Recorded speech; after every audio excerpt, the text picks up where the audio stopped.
सबको जय यीशु मसीह जी की। मेरा नाम वंदना है, मैं बिहार की रहने वाली हूँ और द्वारका से आई हूँ। मेरी गवाही यह है कि मेरे पति का बहुत मुंह से खून की उल्टी आती थी, बहुत ज़्यादा।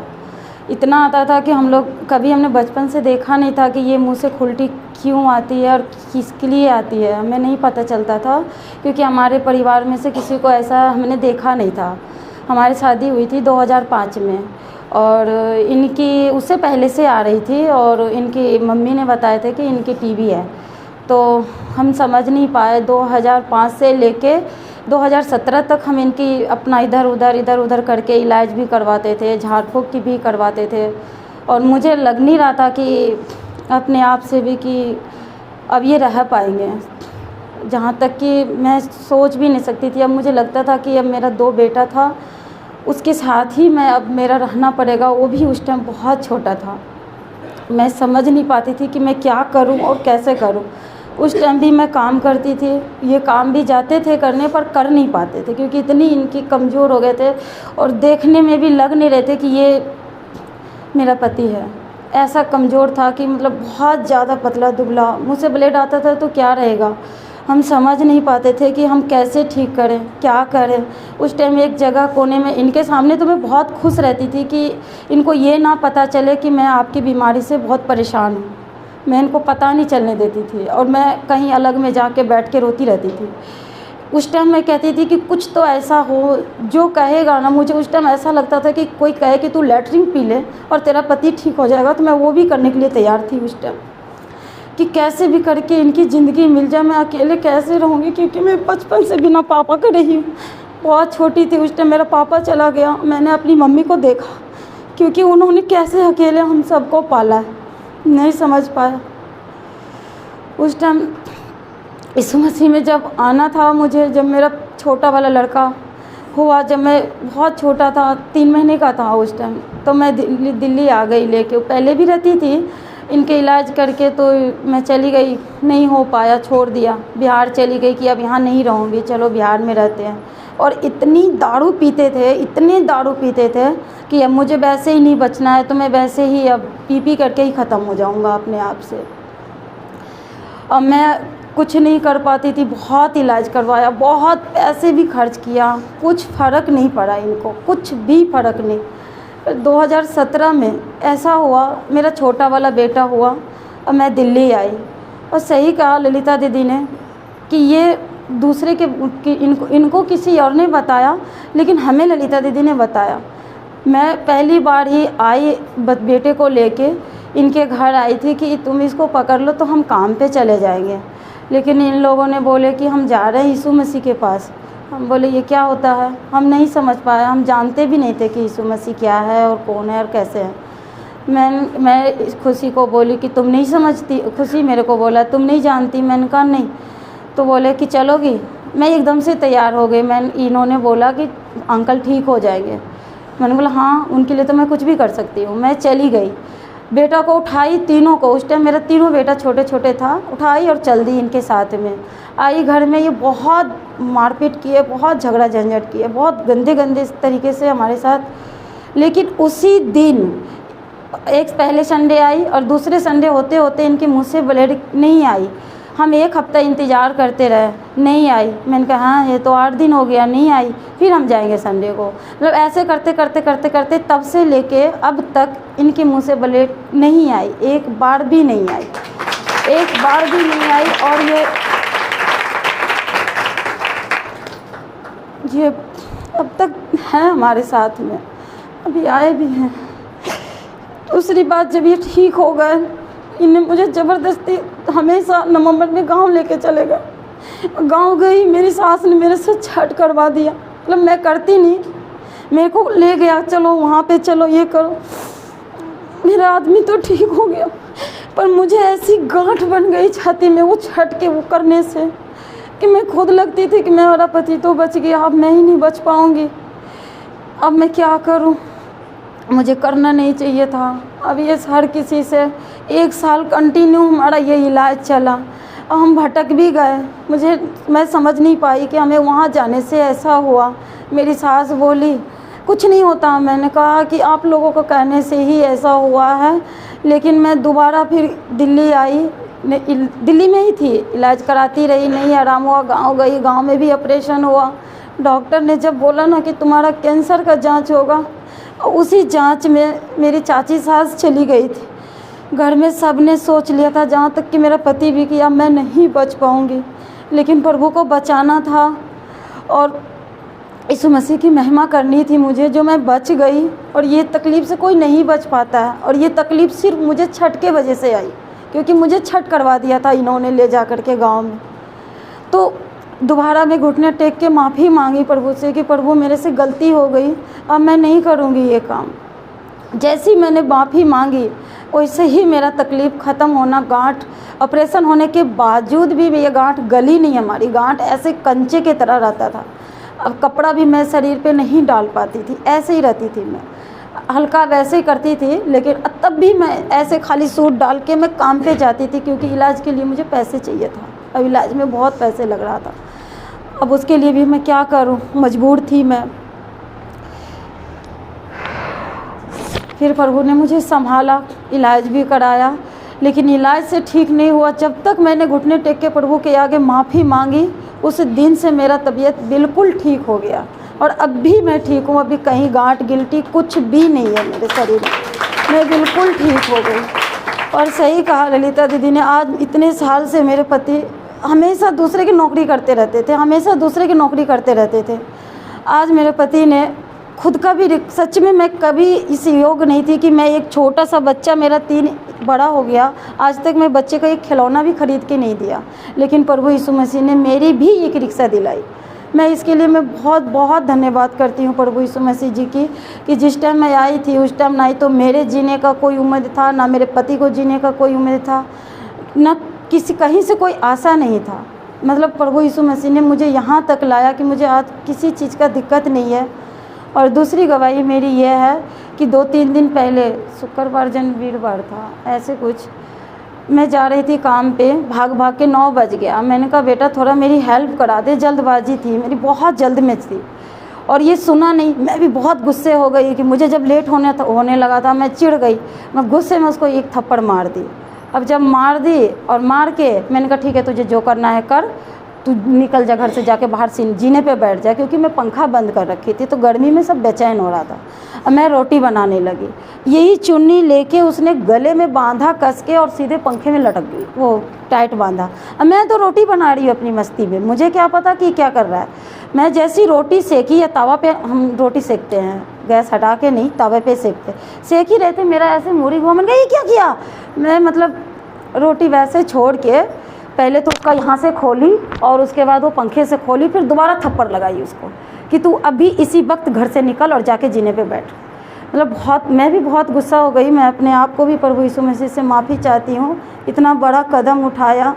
सही कहते हैं कि जिसका बच्चा जाता है उससे ज़्यादा तकलीफ़ और कोई नहीं समझ पाता है।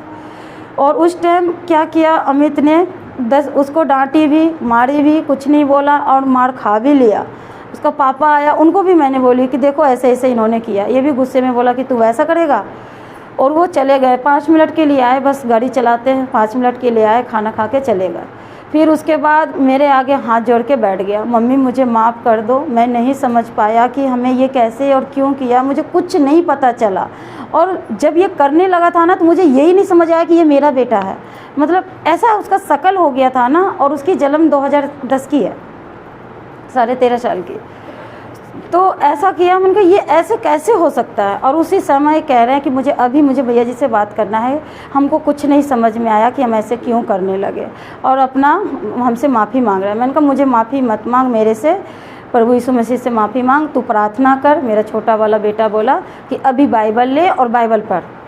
और मेरे पास इतना टाइम नहीं था, मैं घुटने टेक के प्रार्थना जल्दी जल्दी करके और मैं काम पे चली गई और इसके हाथ में बाइबल दे के गई। मैंने कहा बेटा ये भजन संहिता 91 तुम पढ़ते रहना, तुम्हारे जो भी ऐसा कुछ नहीं होगा, प्रभु यीशु मसीह तुम्हारे साथ हैं। अब मैं काम पे जा रही। मैं इतना बोल के चली गई। प्रभु यीशु मसीह ने मेरे बेटे को बचा लिया उस समय, क्योंकि मैं कौन होती हूँ बचाने वाला। मैं तो रोटी बनाते रहती है अपने, हमें क्या पता पीछे क्या हो रहा है। हमारे घर के अंदर ही किचन था, समझ नहीं पाए कि क्या है। लेकिन प्रभु यीशु मसीह ने सही टाइम पे मैं घूम गई और देख ली। पंखा चालू होता तो हम चाह के भी नहीं बचा पाते, लेकिन प्रभु बचाने वाला था, वो बचा लिए। मैं सबको जय यीशु मसीह, मेरी यही गवाही। सबको जय प्रभु यीशु मसीह जी की। मेरा नाम ललिता है, मैं बिहार से बिलोंग करती हूँ। यहाँ द्वारका में राजापुरी में रहती हूँ। प्रभु का धन्यवाद करती हूँ सारे। प्रभु यीशु मसीह जी मुझे बोलने की हिम्मत दो ताकि मैं आपकी गवाही दे सकूं। प्रभु यीशु मसीह ने मेरे साथ बहुत बड़ा काम किया है जीवन में। अभी पिछले 2 महीने पीछे मैंने रिक्शा बुक की थी और अभी 24 तारीख को मेरा नया रिक्शा बन के आया है गैलेक्सी का। प्रभु का धन्यवाद देती हूँ। जो मैं पूरी ज़िंदगी में कभी साइकिल भी नहीं खरीद पाई थी। मैं अपने आदमी से, अपने बच्चों से बात करती थी कि देख, हम लोग कभी सोच भी नहीं सकते थे कि एक साइकिल भी खरीदूं। आज यीशु मसीह ने हमारे लिए रिक्शा भी दिया है, बिल्कुल ई रिक्शा, हाँ ई रिक्शा। प्रभु का धन्यवाद देती हूँ। यीशु मसीह ने मुझे आज इस काबिल बनाया कि आज इतना 2 लाख का मेरे पास सामान आया। मुझे कुछ भी पता नहीं कि कैसे आ गया। और मैं आराम से, मेरा पति परसों 24 तारीख को लेके आए वहाँ रघुवीर नगर से। फिर भैया जी से प्रार्थना करवाए, भैया जी के घर गए। फिर वहाँ से शाम को आए, फिर मुझे बोलते हैं कि नीचे आ जाओ। मैं बोली अरे आप लगा दो रिक्शा, अब इनको चाहिए कि सब आए मेरे रिक्शा के पास।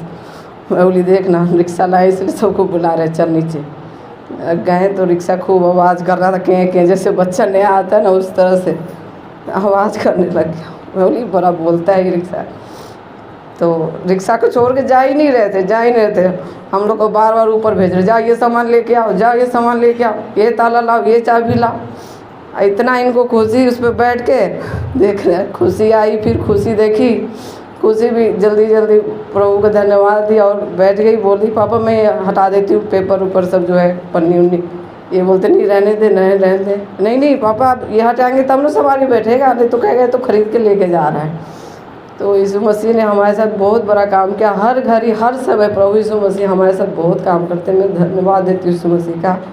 मैं नहीं जानती कि मैं कब आई, मगर हाँ मैं बहुत तंगी में थी, बहुत बीमारी में थी। मेरी बेटी रानी, उसको लकवा मार गया था और इतना पूरी जगह मैंने उसका इलाज कराई, पूरी जगह दिल्ली से लेके बिहार तक। बिहार में पूरे झाड़ फूँक जादू टोना जो भी था मैं करवाई।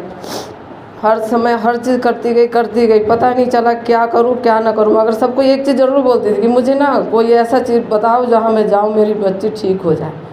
मैं रात को सोती, सुबह चिंता में उठती, रात को रोती, सुबह रोती हमेशा। एक दिन ऐसे ही एक पड़ोसी मिली, नीलू की मम्मी, तो उनने बताया कि जो यहाँ ना पहले कलीसिया लगता था, तो उसने बोला कि वहाँ ना भैया जी बैठते हैं और वहाँ प्रार्थना करेंगे तो आपकी बेटी ठीक हो जाएगी। मैं बोली कि चलो सब जगह होके आई हूँ तो यहाँ भी दिखाती हूँ। मेरे पति को और मेरी बेटी को वही दीदी लेके आई पहली बार। मैं घर पे ही रही, मैं पूजा वूजा करती थी, मुझे नहीं समझ में आया था। तो वही दीदी लेके आई, सब चीज़ दुआ प्रार्थना करवाई, पानी लेके गई यहाँ से, वहाँ से आई फिर करवाई। तो सब पानी पीती थी, मेरी बेटी एकदम ठीक हो गई। मुझे पता ही नहीं था कि यीशु मसीह में आए हैं तो मुझे पूजा नहीं करना है। मैं पूजा करती रही। मेरा बेटा उस समय ज़िंदा था, मुझे इतना फूल ला के देता था कि ये लो पूजा करो, वो करो, मैं करती थी। मैं खुद से एक बार बिहार गई और बिहार से सीधे ट्रेन से नीचे यहाँ उतरी 9 बजे मैं घर पे पहुँच गई। इतवार का दिन था। फिर मैं अपने पति से बोली कि हे मेरा ना मन आज बहुत कर रहा है कि जहाँ जाते हैं ना कलीसिया मुझे ले चलो। तो इनने बोला कि नहीं इस साल अभी मत चल, लेट हो गया है, अगले संडे जाएंगे। और ठीक है, मैं बोली ठीक है जी। अगले संडे में यहाँ आई, भैया जी के वचन सुनी, भैया जी ने प्रार्थना किया, मेरी बेटी के लिए तेल पानी पे दुआ किया। उसके बाद से मेरे अंदर ऐसी बदलाव आई, अपने आप मेरे आँखों से आंसू बहते रहे, जैसे दिख रहा है कि कोई मुझे छू रहा है एकदम। मैं रो रो के परेशान, मुझे समझ ही में नहीं आ रहा कि आंसू क्यों निकल रहा है। एकदम ऐसा लगा कि कोई मुझे प्यार से इतना सहला रहा है, मुझे समझ में नहीं आ रहा। मैं घर पे गई, मैं बहुत खुश हुई, बहुत खुश हुई। घर में फ़ोटो वोटो भी था। मैं फिर ना मुझे समझ में आया, प्रचार सुनी एक एक चीज़। पूजा नहीं करना, प्रसाद नहीं खाना है। तो मैं ना अपने पति से बोली ये फ़ोटो सब हटाओ, मुझे नहीं रखना, ये सब हटाओ, सबको हटाओ। इनने बोला कि नहीं थोड़ा थोड़ा करके निकालेंगे। मैं बोली नहीं अब नहीं रखना, मुझे एक भी नहीं रखेंगे, थोड़ा थोड़ा क्या है, हटाओ। मुझे पूरी ज़िंदगी में पूजा पाठ करती आई, हमेशा दुखे मिला मुझे, मैं अब नहीं करूँगी, हटाओ सबको। उसी समय रात में इन्होंने बोरी लिया, उसमें सारा मूर्ति पूर्ति भर दिया, बहुत सारा पूजा करती थी, और जाके कोई पेड़ के नीचे रख के आ गए। फिर मैं अपना प्रभु में आई, हमेशा प्रभु ने हमें संभाला, आशीष दिया, इतनी आशीष दिया मैं उड़ने लग गई थी। ऐसे उड़ी शैतान को बहुत जलन मची। मेरे पास न घर था न खेत था, कुछ भी नहीं था। मुझे प्रभु ने ऐसा उठाया, मैं गई गांव में घर बनाने, और एकदम से जैसे मैं सोची कि मैं झोपड़ी डाल के आऊँगी, कम से कम झोपड़ी डाल के आऊँगी ना, तो जाती हूँ गांव में तो दूसरे के दरवाजे पे रहती हूँ, कम से कम झोपड़ी रहेगा तो अपने घर पे रहूँगी। प्रभु ने ऐसा किया ना, एकदम से सारा पक्का ही मकान बना दिया। अब मुझे उस समय समझ में नहीं था आया, ईंट बालू सब सीमेंट उमेंट आ गया, बगैर पैसे के सब चीज़ हो गया। कोई नहीं एक बार भी बोला, मैंने कभी किसी से पैसा नहीं मांगा था उधार, मगर सब ने हमें मटेरियल का सामान उधार दिया। मेरा घर एकदम से तैयार हो गया। फिर दूसरे साल गई, फिर इंदिरा आवास आया, उससे मैंने छत डाला। प्रभु ने हमें उस समय भी बहुत मदद किया, हर चीज़ मेरे साथ करते गए। अब मेरे पति थोड़ा भटकते गए, वो थोड़ा नशा में झूठ बोल के, मैं समझती नहीं कि ये क्या हो रहा है इनके साथ। कभी गिर गए, एक दिन जिस दिन छत डल रहा था तो गिर गए, उनके घुटना का ना पूरा वो गोल वाला ही ऐसे कट बोल रहा है, जैसे दिख रहा अलग निकल गया है। और उस दिन मेरा छत डल रहा था। मैं कि प्रार्थना है प्रभु, मैं हर समय बाइबल पढ़ रही हूँ कि मेरा काम न रुके प्रभु, हर चीज़ के लिए मैं समय पर रहती हूँ। मगर मेरे पति की गलती थी, वो हमेशा झूठ बोल के थोड़ा नशा करके अपना ये मिस्त्री उस्त्री के साथ सबको खाना वाना खिलाने में बिजी हो जाते थे। फिर बाद में पता चलता था कि ऐसे किए, तब इनके साथ ऐसा गलत करते हैं, जब ही हमारे साथ गलत होता है। मैं भी गलत करती हूँ तो मेरे साथ भी गलत होता है। अगर मैं भी उस दिन बहुत सारी गवाही दूँगी तो पूरा दिन ही लग जाएगा। जब मैं गांव में प्रभु में आई तो प्रभु ने मुझे, मैं पहले काम करती थी घरों में, कोठियों में जाती थी, झाड़ू पोछा बर्तन करती थी। एक समय ऐसा था कि मेरे पास खाने को नहीं था तो मैं कूड़े में से निकाल के खाती रहती थी। इस धूप में काम करके आती थी, पैर में चप्पल नहीं रहता था। प्रभु के समय आज मुझे प्रभु ने ऐसा आशीष दिया कि कुछ भी नहीं है, फिर भी मेरे पास बहुत कुछ है। अब होते हुए मेरे पास कुछ नहीं था उस टाइम, सब कमाते थे सब, अब कुछ भी नहीं लगता था, बचता था। हमेशा हर सप्ताह 4000 का रानी का दवाई आता था, जब उसको पैरालाइज मार गया था। तो इधर से जाते अस्पताल चंगे, उधर से आते सब बीमार, वो भी बीमार हो जाते थे इसके पापा। अब हम लोग भी चिंता में थे, पता नहीं क्या हो रहा है, कहाँ जाऊँ। प्रभु ने हमें उस समय से चुना जब रानी हमको लकवा मारा। प्रभु ने मुझे बचपन में ही चुना था, मगर मैं ध्यान नहीं दी थी। एक समय था कि मेरे प्रभु मुझे बचपन में ही चुने थे, मैं ध्यान नहीं दी। जब मेरी माँ बाप किसान थे, खेत में काम करते थे, या उस टाइम मेरी माँ घरों में काम करती थी, तो पता नहीं मालिक के घर में ना हव्वा वो आदम क्या कहते हैं उनका फ़ोटो लगा हुआ था, जो फल खाते हुए, तो समझ में नहीं आता। रोज़ उनके घर में जाती वो फ़ोटो देखती रहती थी। मगर प्रभु का समय कहते हैं ना, जब समय होता है जब ही आते हैं प्रभु में। आज हमारा समय यीशु मसीह में, जब रानी को ऐसी मुसीबत पड़ी तो प्रभु ने मुझे एकदम से चुना और मैं घिंची चली आई। और मैं इतनी खुश थी, प्रभु यीशु मसीह ने मुझे घर दिया। मुझे खेत नहीं था, मैंने खेत के लिए प्रार्थना की, प्रभु मुझे ना खेत चाहिए, सब खेती कर रहा है। तो मैं प्रार्थना की तो मुझे खेत भी मिला, प्रभु ने दिया। जो मैं मांगी सब चीज़ मिला। मगर मैं ये नहीं सोचती थी कि शैतान कितना जल रहा है, मैं एकदम उड़ने लग गई थी। अचानक एक ऐसी आंधी आई कि मेरे बेटे को पता नहीं किधर से कौन क्या भटकाया, कैसे एकदम से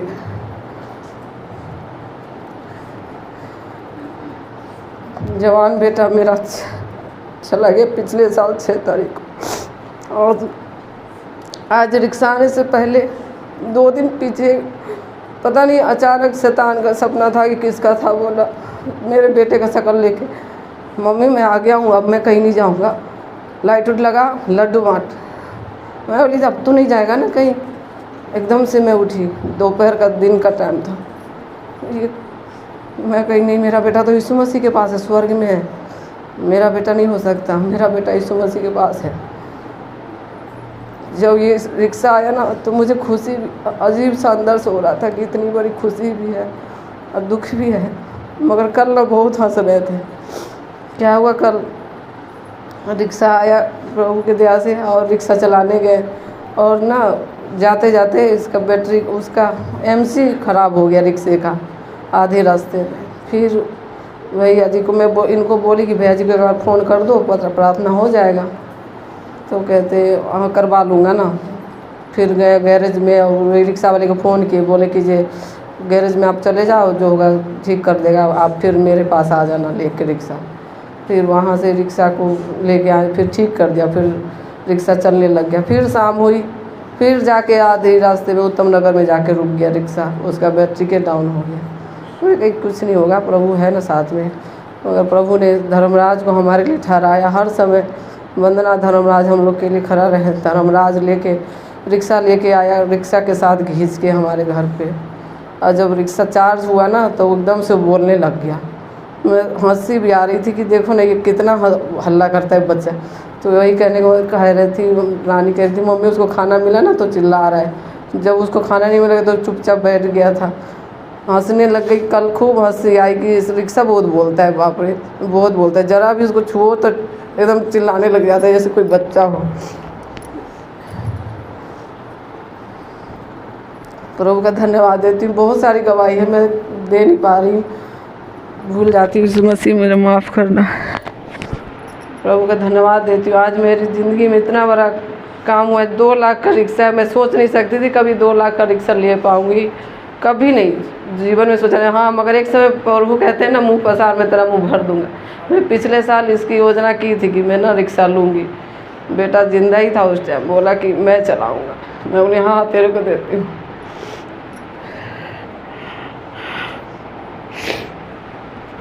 जब ये रिक्शा लेके आए तो पड़ोसी पूछा, अरे रिक्शा क्यों ले आए, तुम्हारे पास तो दुकान ही है ना। काफ़ी बोलते ये बोले नहीं मेरे बेटा का इच्छा था ना रिक्शा लेने का, इसलिए मैं लिया। प्रभु ने उस टाइम भी इनको हिम्मत दिया और बोलने की हिम्मत रखी। फिर मैं दुकान पे लगी, चाउमीन बना रही थी। प्रभु उस टाइम भी मेरी मदद की। अचानक एकदम से मिर्ची का बीज उड़ के आँख के अंदर घुस गया, एकदम से आँख में जाने से बच गया। मैं चाउमीन बना रही थी।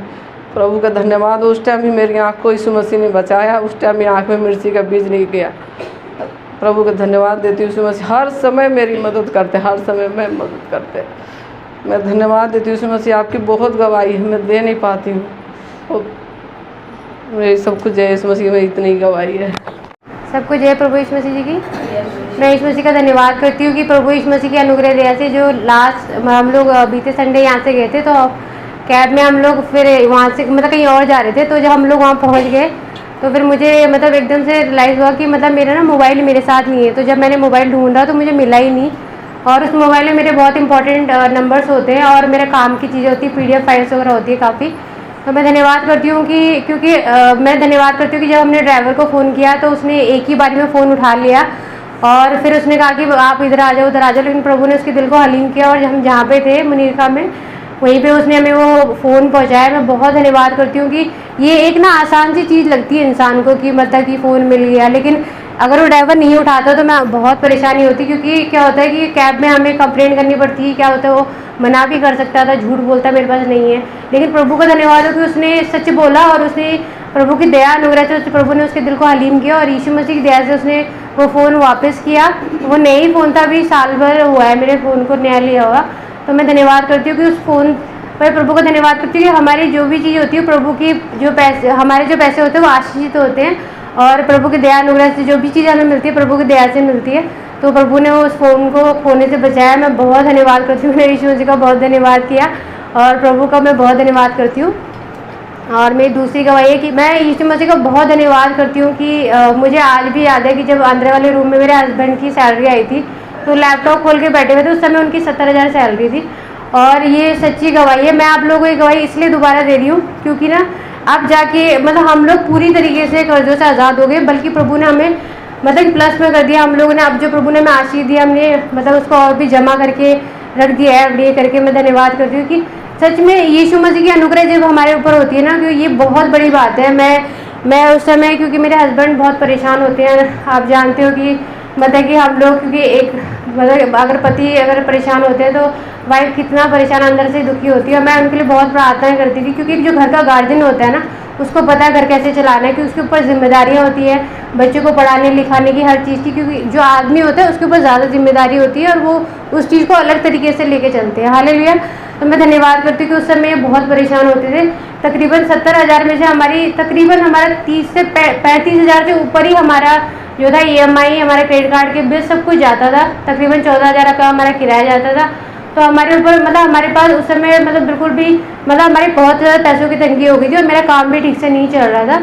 उसका कारण था क्योंकि प्रभु का वचन क्या है कि जब हम लोग वचन से हट जाते हैं, सिर्फ हमारी गलतियों के कारण हम लोग परीक्षाओं में जाते हैं। हालेलुया।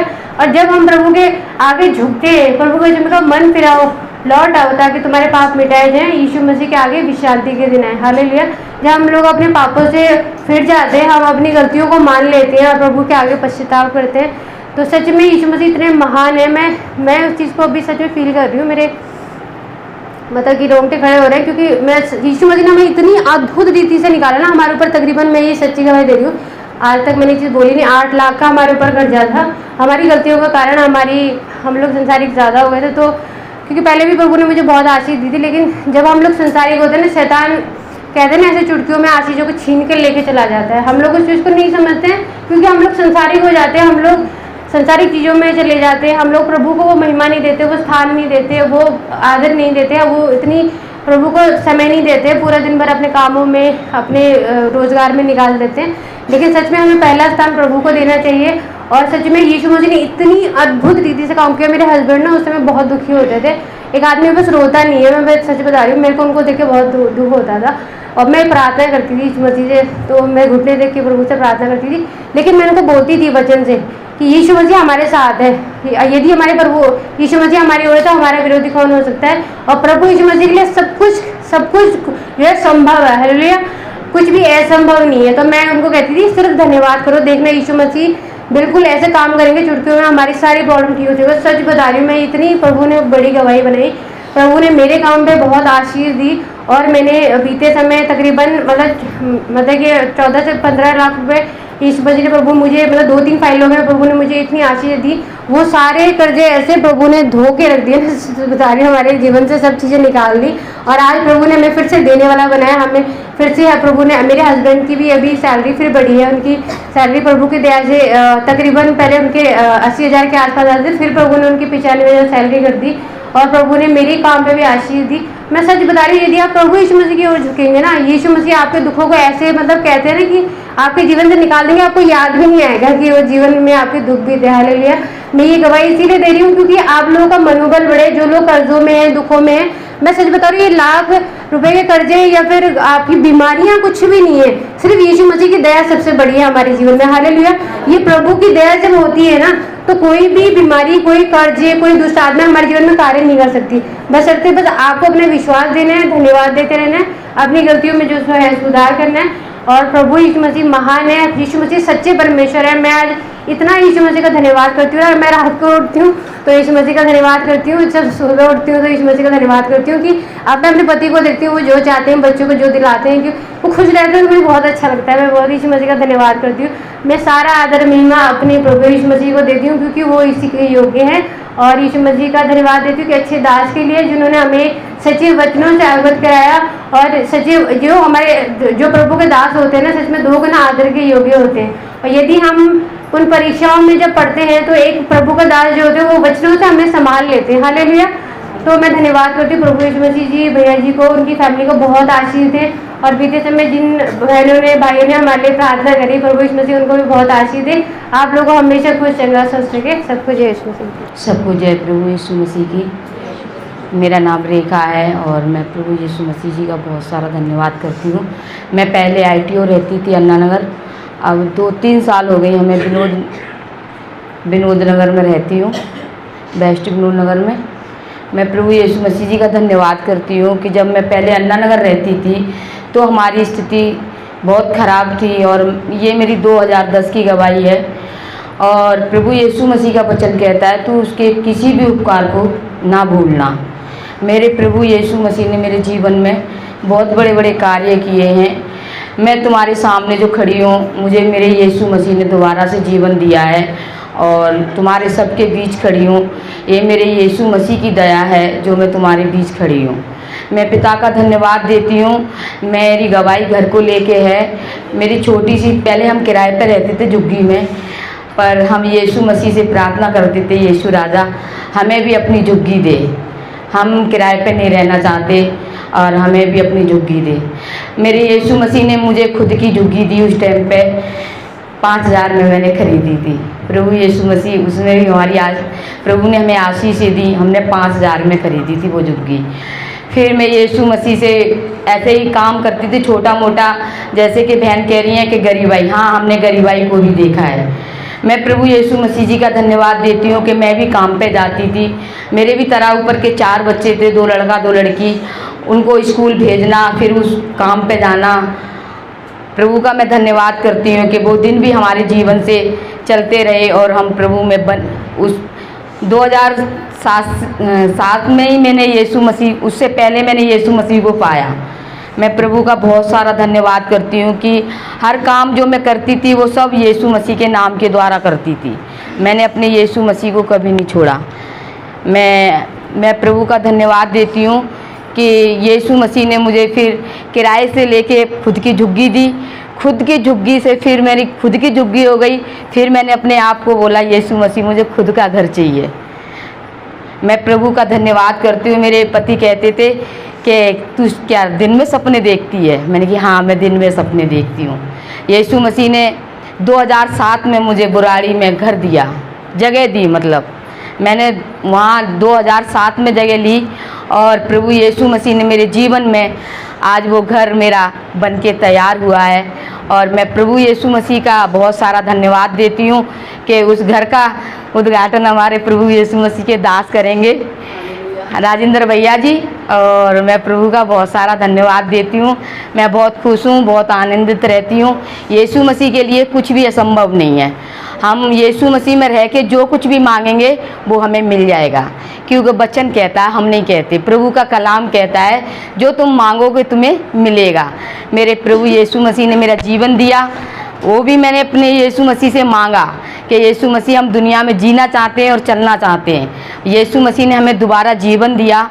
मेरी बहुत हालत ख़राब थी, दुनिया में जीने लायक नहीं थी, चलने लायक नहीं थी। मेरे यीशु मसीह ने मुझे उजाला बना के चमकाया। मैं प्रभु का बहुत सारा धन्यवाद करती हूँ। यीशु मसीह ने कहा तुम जगत की ज्योति हो, है ना, हम सब जगत की ज्योति हैं।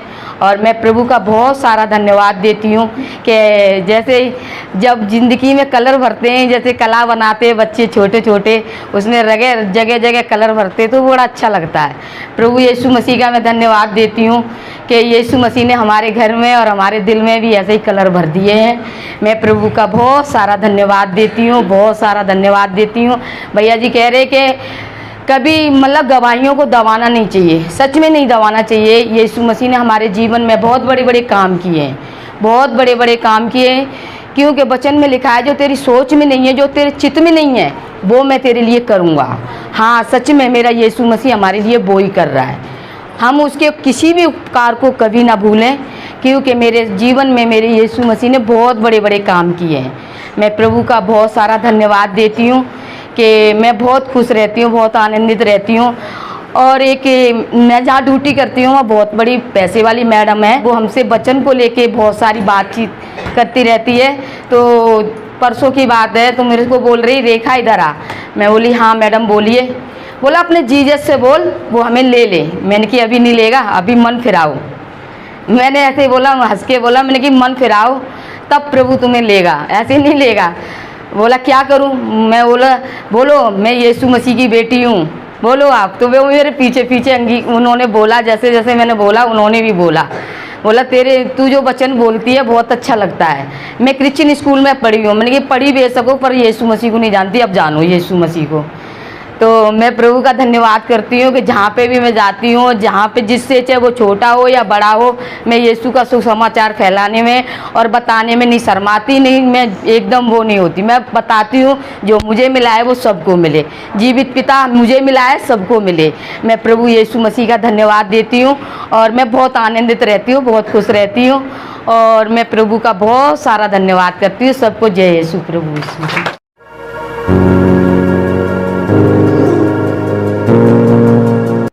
हालेलुया, सबको जय यीशु मसीह की। आइए हम वचन में चलते हैं। यूहन्ना रचित सुसमाचार 1 अध्याय 1 आयत। और प्रभु का वचन इस प्रकार से हमसे कहता है, आदि में वचन था और वचन परमेश्वर के साथ था और वचन ही परमेश्वर था। परमेश्वर कौन? वचन। और वचन कौन? परमेश्वर। हालेलुया। तो ये वचन ही परमेश्वर है और परमेश्वर ने मनुष्य से प्रेम करा और उसको बचाने के लिए अपना वचन दिया। हालेलुया। सो जब हम परमेश्वर को नहीं ढूंढ पाते तो परमेश्वर खुद हमसे उन हालात परिस्थितियाँ मिलते हैं जब जिनको अपना कहते हैं, अपने भाई बंधु रिश्तेदार, माँ बाप, बहन भाई, बेटा बेटी, बिरादरी वाले सब हमको धोखा देते हैं। हमारे मित्र, दोस्त, पड़ोसी अड़ोसी जब हमसे सब छल कपट करते हैं तो सारे छलावे के बाद अंत में यीशु मसीह में मिलते हैं स्वयं। हालेलुया। और वो अपनी योजना के तहत हमें मिलते हैं जब हम सब जगह से हताश, परेशान, निराश हो जाते हैं और हमको कोई सहारा नहीं होता और हमें लगता है कि अब हमें सुसाइड कर लेना चाहिए, मैं नहीं रहूँगा, नहीं बचूँगा, नहीं बचूँगी। उस समय यीशु मसीह हमको मिलते हैं। तो यहाँ वचन से अपने हमसे हमारी बातों का जवाब देते हैं, वार्तालाप करते हैं, बातचीत करते हैं। और हर एक व्यक्ति की कोई ना कोई कहानी है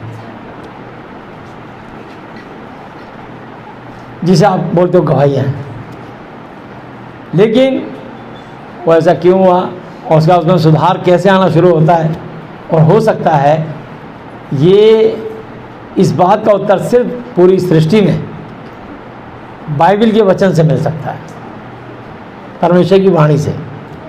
हालेलुया। और कोई ऐसा दास मिल जाए जो तुमको सच्चाई खराई से बिना तुम्हारा लिहाज करे तुम्हारे मुंह पर स्पष्ट तरीके से सिर्फ परमेश्वर की महिमा करें, तब मज़ा आता है। दास बहुत मिल जाते हैं, लेकिन कई दास सोचते हैं कि इनको ऐसे बोला तो बुरा मान जाएंगे, भीड़ कम हो जाएगी। वो सोचते हमारी कलीसिया बड़ी दिखे और प्रभु की महिमा भी हो, हमारा भी सम्मान हो। लेकिन आपको अपना सम्मान ढूंढने की जरूरत ही नहीं है। अगर प्रभु ने तुम्हें चुन लिया तो तुम्हारा सम्मान अपने आप ही होगा। हालेलुया। तो मैं आपको बताना चाहता हूँ कि परमेश्वर अपने वचन से हमको एक एक व्यक्ति को छूते हैं, हमारी बातों का जवाब देते हैं और हम जिस परेशानी से गुजर रहे होते हैं उस परेशानी से कोई रास्ता, कोई समाधान निकालते हैं, क्योंकि वो उनकी बुद्धि असीमित है। हालेलुया। उनके हर काम असीमित है, उनकी कोई सीमा नहीं है। जैसे धरती के ऊपर तक ऊंचाई कितनी है, कोई सीमा नहीं। नीला आकाश कहाँ शुरू कहाँ ख़त्म, कोई सीमा नहीं। आकाश में कितने तारे हैं, कोई गिनती नहीं कर सकता, कोई सीमा नहीं। सूरज कितना बड़ा है, कोई फीते से माप क्या है, कोई मतलब वो इतना गर्म है कि उसके कोई पास ही नहीं जा पाता। हालेलुया।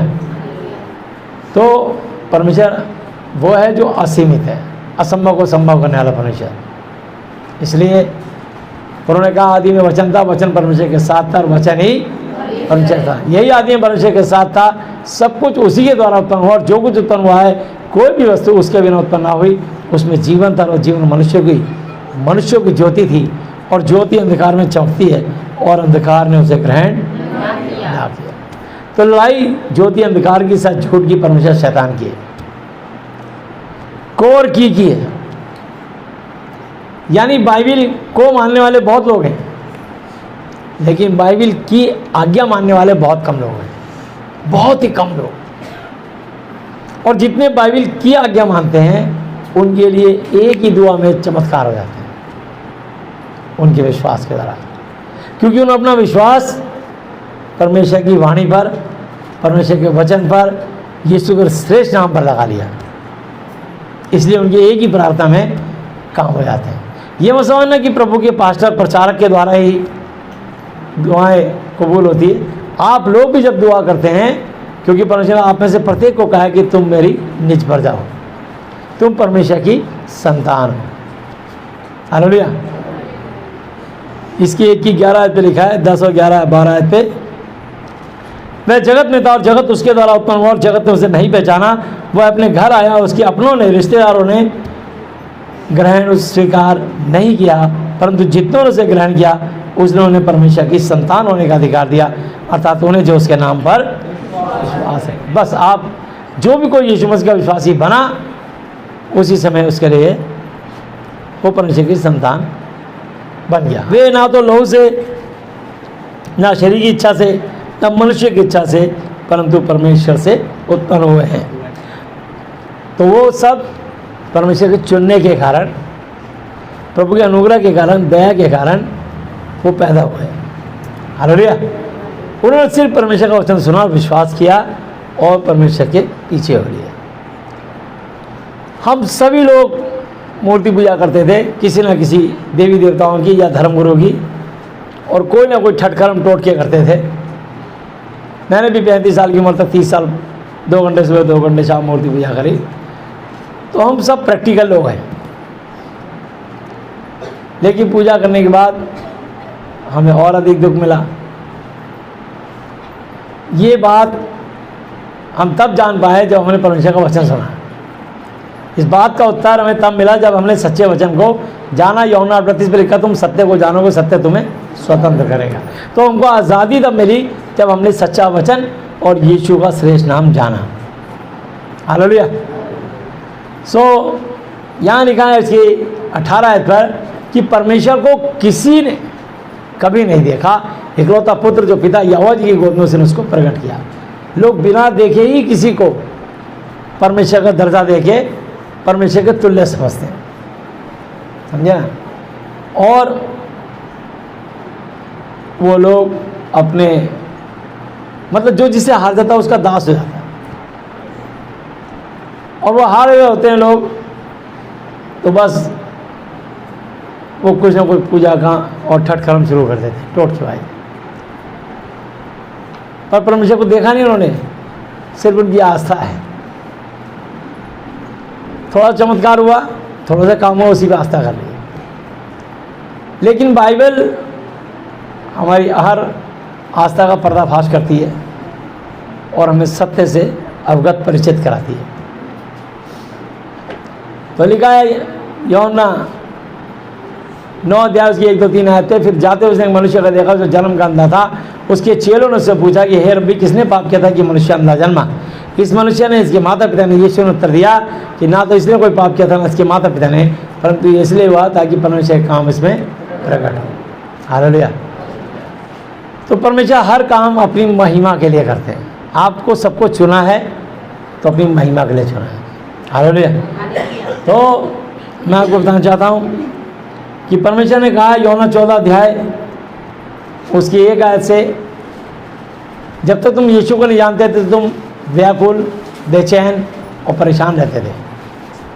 तो इसलिए प्रभु ने आपको जवाब भी इस बात से दिया, अपने इस वचन से आपको जवाब दिया आपकी बात का, तुम्हारा मन, मनुष्यों तुम्हारा मन व्याकुल, बेचैन, परेशान ना हो। तुम परमेश्वर पर विश्वास रखते हो, मैं उनका इकलौता बेटा यीशु मसीह नासरी हूँ और ये वचन ही परमेश्वर है। तुम मुझ पर भी विश्वास रखो, मेरे वचन पर। मैं अपने पिता का इकलौता पुत्र यीशु मसीह नासरी मेरा नाम है, मैं उनका इकलौता पुत्र हूँ, मुझ पर विश्वास रखो। हालेलुया। यीशु मसीह कह रहे हैं मुझ पर विश्वास रखो।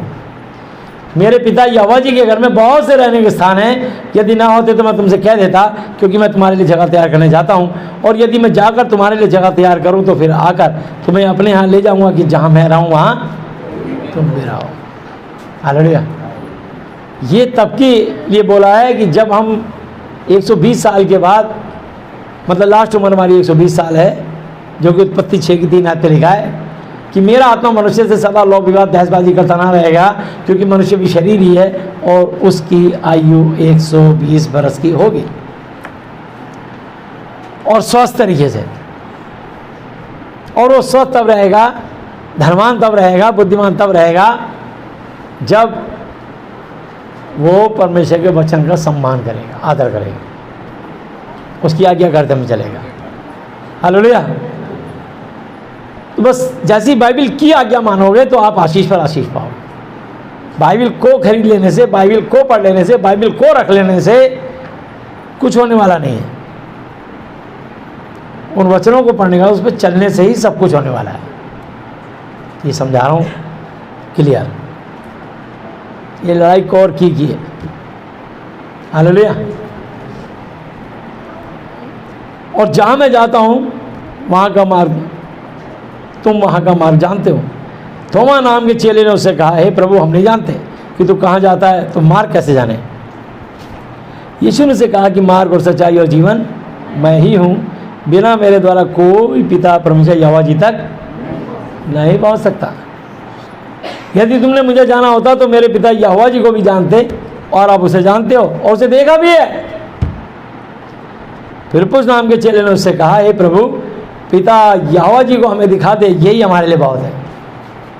जितनी जगह बाइबल में पिता का संबोधन है वो यहोवा जी के लिए, जितनी जगह पुत्र का संबोधन है वो यीशु मसीह के लिए, जितनी जगह परमेश्वर का संबोधन है वो यहोवा जी के लिए, जितनी जगह प्रभु वो यीशु मसीह के लिए। हालेलुया। यीशु ने से कहा कि हे फिलिप्पुस, मैं इतने दिन से तुम्हारे साथ हूँ और क्या तू मुझे नहीं जानता? जिसने मुझे देखा उसने पिता यहोवा को देखा है। तू क्यों कहता है कि पिता को हमें दिखा? क्या तू प्रतीति विश्वास करता है कि मैं पिता में हूँ और पिता मुझ में है? ये वचन जो मैं तुमसे कहता हूँ अपनी ओर से नहीं कहता, परंतु पिता स्वयं यहोवा जी मुझ में रहकर काम करते हैं। हालेलुया। ये जो चमत्कार तुम करते देख रहे हो ना, ये जितने भी मैं लोग अंधों को आंखें दे रहा हूँ, गूंगों को ज़ुबान दे रहा हूँ, बहरों को कान दे रहा हूँ, कोड़ियों को शुद्ध कर रहा हूँ, मुर्दों को जिंदा कर रहा हूँ, पानी में चल के दिखा रहा हूँ, हवा को डांट थमा रहा हूँ, झोले के मारे को ठीक कर रहा हूँ, 4 दिन के मरे लाजर को जिंदा कर दे रहा हूँ, ये सब पिता यहोवा जी मेरे अंदर रह के कर रहे हैं। हालेलुया। तो ऐसे ही परमेश्वर हर उस दास को जो उनके वचन की महिमा करते हैं, उनके द्वारा उनके अंदर होके काम करते हैं, तो उस दास को भी प्रख्याति मिलती है, सम्मान मिलता है, और वो फेमस होना शुरू हो जाता है, और वहाँ लोगों का जमघट आना शुरू हो जाता है। तो उसकी पब्लिसिटी होने लगती है, यार उस दास के पास जाओ। ये उस दास की गलती है कि वो वहाँ पर जब लोग आने लगे तो उनसे पैसा चार्ज करने लगे या तेल पानी बेचने लगे, जबकि प्रभु की आज्ञा ये नहीं है। उन्होंने कहा सेंत में फ्री में पाया, फ्री में बांटो। बस ये है कि हाँ, दान बात रख दिया, उसमें जो अपनी खुशी से डालना चाहे, और जो प्रभु ने दशमांश की ठहराई है वो डालना चाहे, अपने अपने झुंड के चरवाहे को डाल सकता है, अपने अपने झुंड के चरवाहे को। जो जिस कलीसिया का अपने झुंड के चरवाहे को ही डालेगा दशमांश। हालेलुया। तो ये है, ये प्रभु ने उन दासों के लिए ठहराया है, क्योंकि मजदूर मजदूरी का हकदार है।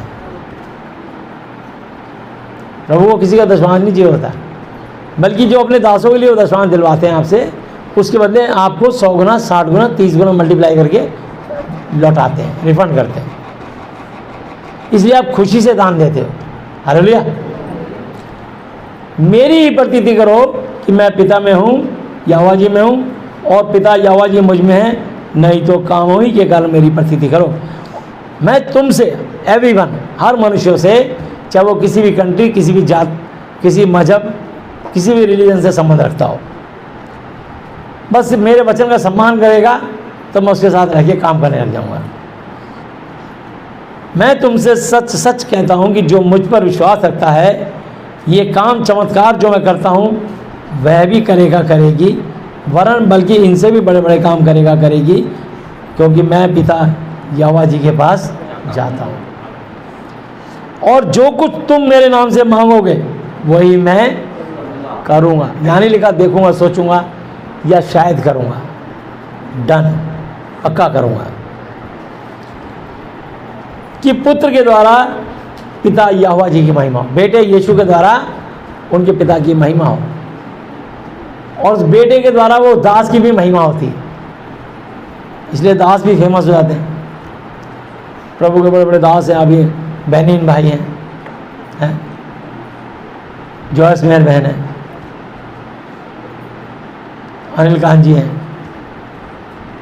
बहुत सारे हैं ऐसे अच्छे अच्छे, एक से एक दास हैं। अंकुर नरूला भाई हैं, बहुत लोग हैं, ठीक है, अपने अपने तरीके से सब सेवा कर रहे हैं। डैनियल राज हैं,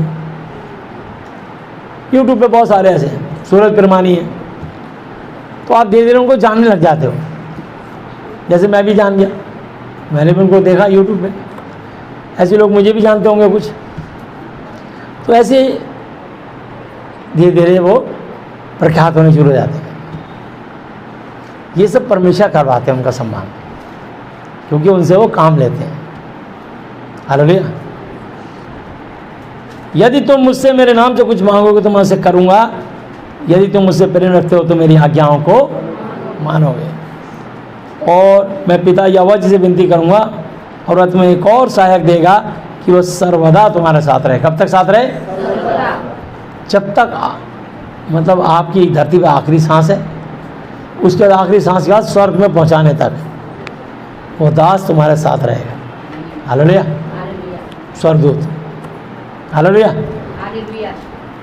तो मैं पिता से विनती करूँगा, मैं एक और तुम्हें सहायक हेल्पर देगा कि वो सर्वदा आखिरी सांस तक तुम्हारे साथ रहे और तुम्हारी अंतिम यात्रा तक, जब मट्टी का मट्टी को देते हैं और परमेश्वर का परमेश्वर को देते हैं, दफनाते हैं मुर्दे को, एक एक मुट्ठी हम मट्टी डालते हैं और कहते हैं मट्टी का मट्टी को देते हैं और इसकी आत्मा प्रभु परमेश्वर का परमेश्वर को देते हैं, इसकी आत्मा हम आपको देते हैं।